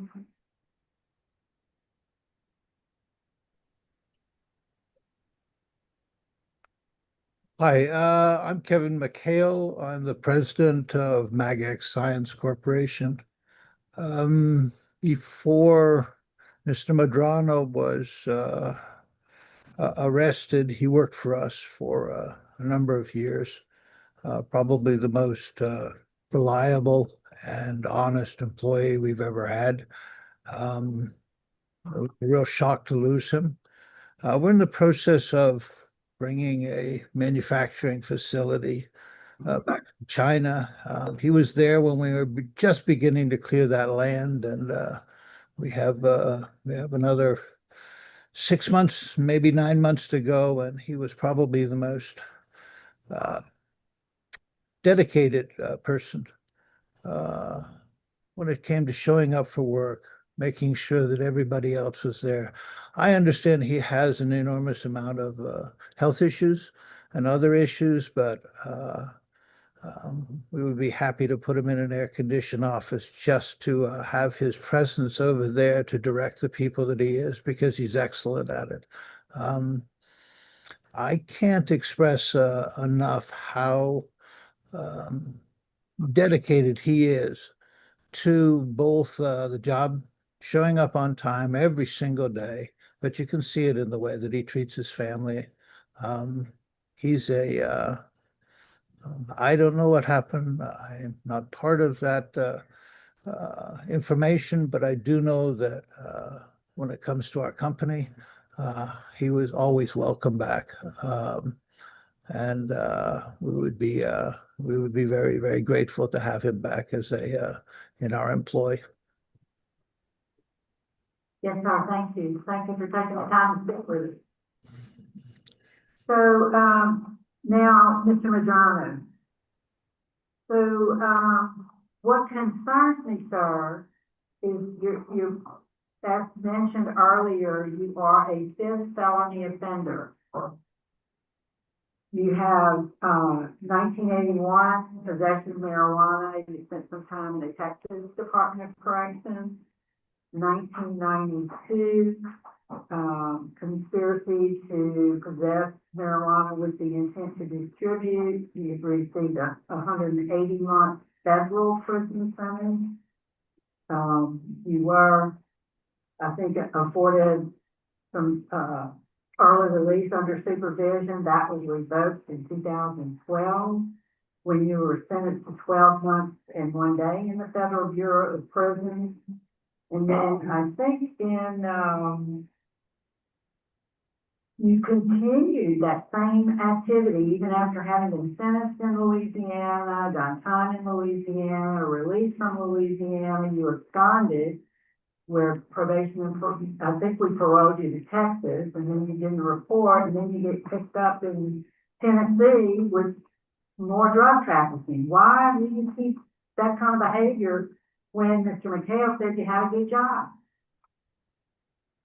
Right. Continue to do that. The only reason I continue to do that, ma'am, is that I was, they found colon cancer on me. They gave me surgery, and I went to therapy, and then I got in debt with the hospital, and all my bills were falling apart. So I said the only way I could come out is start transporting. And that's when they got me with this possession. But other than that, you know, I did it for obligation, not because I wanted to do it, man. And I know I made a mistake, and if I could apologize to the community and all the people who I did that to, so I would apologize to them and in front of the public if I had to, you know. I do it from my heart, not because I wanted to do it. Now I got my family there and my grandkids, and I can even spend time with my grandkids for my heart in making the wrong decisions, man. So, but this all started in 1981 and continued all the way through 2024. When I in 1991, I wasn't selling the drugs. I was in the business of the stash house. That's how I got involved on all this, you know. I used to transport it.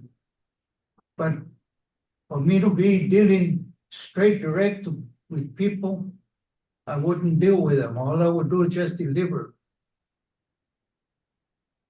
the drugs or whatever I was gonna. I don't think we see that the same way, I think.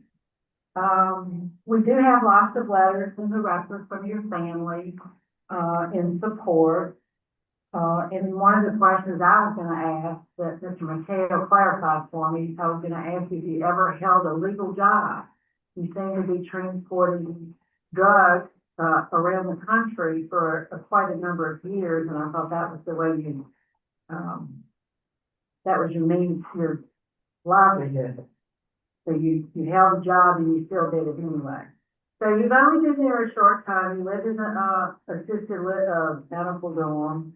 What are you able to do? What is your day like? Oh, what am I able to do? Well, I work in different kind of jobs. I work for Continental Refrigeration when they call me. Here, I took my work release and I try to talk to the offenders here and advise them that selling drugs is not a good thing no more, and you know, that we need to stay out. Since there's a lot of people here that's got a lot of time, I said, look how much time I spend in jail and how much time I lost without my family for my bad decisions. And you all are young, you need to straighten out and go back to your family and see your grandkids and all these things, you know. I missed a lot of my life for the work I was doing, which was wrong, and I take my responsibility for that, you know. But all I do is try to counsel the gentlemen here, the inmates, and talk to them, you know. That's I'm glad you're able to do that, and hopefully you can make an impact on somebody. There is very strong opposition to consideration for early release for Mr. Medrano. The district attorney in Jefferson Davis Parish is proposed, as is the sheriff in that parish. The attorney general's office is opposed. We've heard from family support. I don't have any other questions, please. Okay, any questions?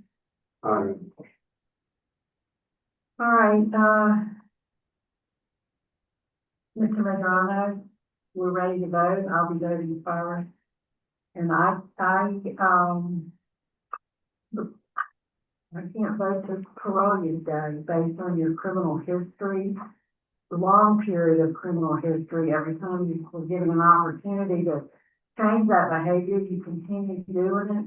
And the quantity of drugs that you transported kept growing. My vote today is to deny your parole based on that and the opposition of sentence. Mr. Tiller? I'm also wish to deny because of law enforcement opposition. Mr. Byron? I also vote to deny for the same reason stated by Ms. Randall. Good luck to you, Mr. Medrano. We do wish you well, sir.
All right, we have, Mr. Jasper, good morning.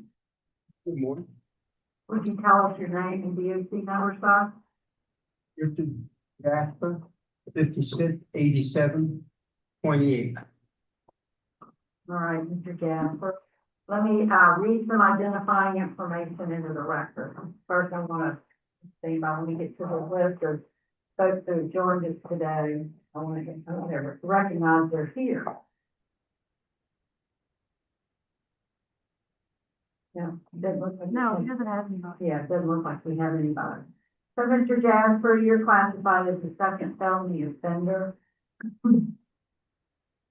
But you are currently serving a 20-year sentence. You were sentenced in October 2010 for aggravated battery. You were sentenced as a habitual offender. You have this is a rehearing for you, looks like. Well, your parole eligibility date is January 7th, 2025. And you have a good time date, which is January 12th, 2027. Is that information correct? Is it correct? Yes. Okay, thank you. So, your case was assigned to Mr. Tiller. He'll have some questions for us. Good morning, Mr. Jasper. Good morning. Yes. How are you today? Blessed. How are you today? I'm blessed. Good. Why are you in jail and what did you do to get there? And tell me why we should vote in your favor today. Made a bad mistake. At 71 Chevelle, my grandmother bought for me. They beat it with a baseball bat, and I got mad and went after it. As far as why you let me out, I mean, I regret my actions, feel sorry for the people in the community, but you can't live in the past. I looked at it and learned from it and did what I feel was necessary to improve myself. And I'm pretty much done with my time. Yeah, I took every class I'm required to, plus a whole bunch more. I am ready to file paperwork to become a DOC mentor. I just don't have the paperwork to file right now. I mean, I've got the classes done.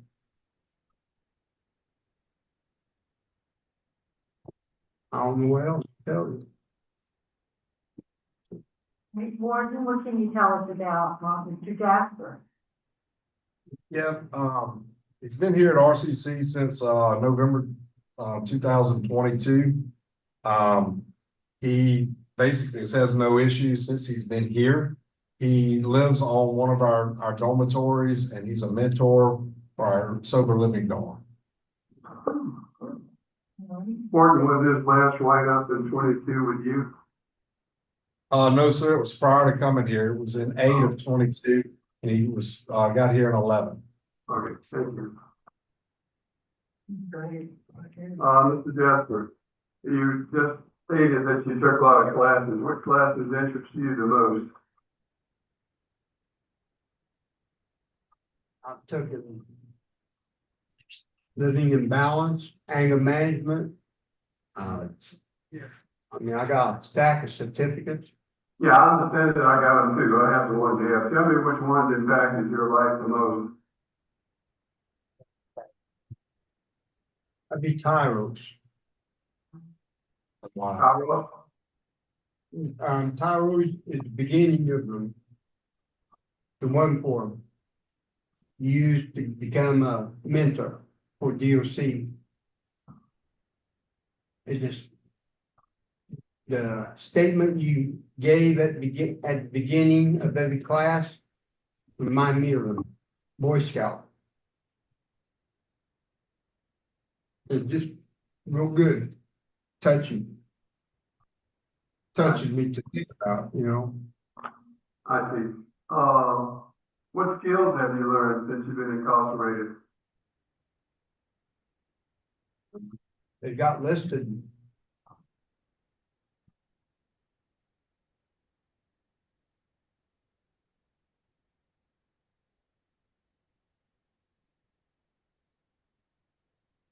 automotive, HVAC, small engine repair, all body and collision, carpentry.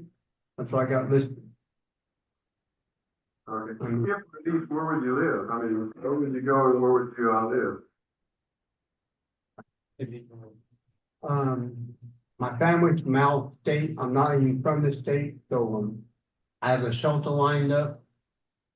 I would probably be there less than a week because go Social Security, I will get a voucher because I'm legally disabled. I've never used it. And my back's gone, so I'm no longer able to work. And my age, I'm gonna go get my Social Security. They give me a voucher, I'll go get an apartment. Baton Rouge is where I'd like to go. And upon my completion of parole, I'm gone. I'm going back to Missouri where I'm from. Yeah, I have no more questions. You had a 20-year sentence. How much of that have you served so far? 17, about 3/4. That's what I thought. And what do you think led up to you committing that crime? Was it drugs, alcohol, just anger? What was it? I quit getting high on any hard drugs like meth, which I do. 3 or 4 months prior to that, I quit smoking probably 3 weeks to weed, 3 weeks to a month before that, and it's just an anger problem. Anger? Anger. All right, all the questions I had. So, Mr. Jasper, you were seen by a parole panel in 2019. That sounds about right. Yeah, and you were denied because there was victim opposition and lack of programs, and of course, law enforcement opposition. The law enforcement opposition has not changed, but I want to commend you for the work that you did since then, because you really went to work after that. At that time, they wouldn't let me take no program, said I wasn't short enough to take the program, like reentry and stuff. I had to fight to get reentry. Living balance, they just wouldn't let me do it, said you got too much time. But it made no sense. But then you finally did. Right? You finally were able to do that. After I went to, I had to get a warden to let me in them. Cause they was under the belief you had to be so close to going home to take your programs, and they put me, I don't think I was supposed to see the parole board back then. It was a mistake somebody made. It actually helped me. Cause I'm at that. Yeah. They give me. You mentioned you have family in Missouri. Yes. Why would you just go to Missouri whenever you get out of jail? It's not their problem. What happened to me, I caused it. I'll go visit them. I still want to see them, but I want to stay here and get off parole, then I'll move up there. Cause I don't have that long on parole. And so you said you're gonna go to the shelter? Yes. St. Vincent de Paul? St. Vincent de Paul, yes. I saw somewhere in your application about the First 72. When you sent in your application, you mentioned that organization. What about them? I was gonna go there. When the date came up for me, to come to see the board, I emailed them. They didn't email me back, so I changed it. I don't have family, so it don't matter where I go. I don't know anybody down here. I'm trying to pick the best place I can, and I heard that's a good shelter. It was a few years ago anyway. I had my sister call them, they're not returning the call, so I don't know.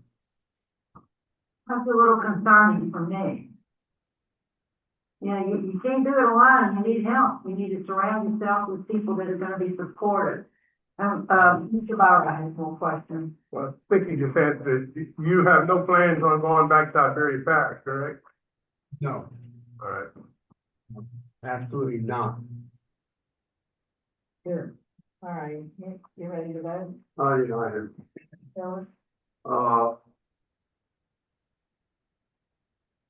Mr. Richards, you completed a lot of programs that you were asked to do, and you've made a change, in my opinion. My vote today is going to be the grant. Mr. Bauer? Being that you served 17 years out of your 20-year sentence and you've done a lot of programs requested of you after your last denial, I'm gonna go ahead and vote with, Mr. Tillett to grant you, but I'm gonna have a condition that says you complete anger management, you have no contact with the victim, and you do not return to Iberia Parish for any reason. And, I also vote to grant based on the fact that you did, you completed what was asked of you since your last hearing. Last time you saw a program, I'll say that. There is still, law enforcement opposition, no express opposition this time from your victim. They were unable to locate the victim. So you've received a unanimous vote to grant your parole with the special conditions that Mr. Byra, detailed. Do you understand those conditions? Yes. Good luck to you. Maybe the transition specialist there at that facility can help you with your housing arrangements, so you can get to go home. Good luck. Thank you. Okay, Warden, now that really concludes our business. Now we're really signing off. It's 11:58. Thank you so much. All right, boy. He's got to get anger management before he goes.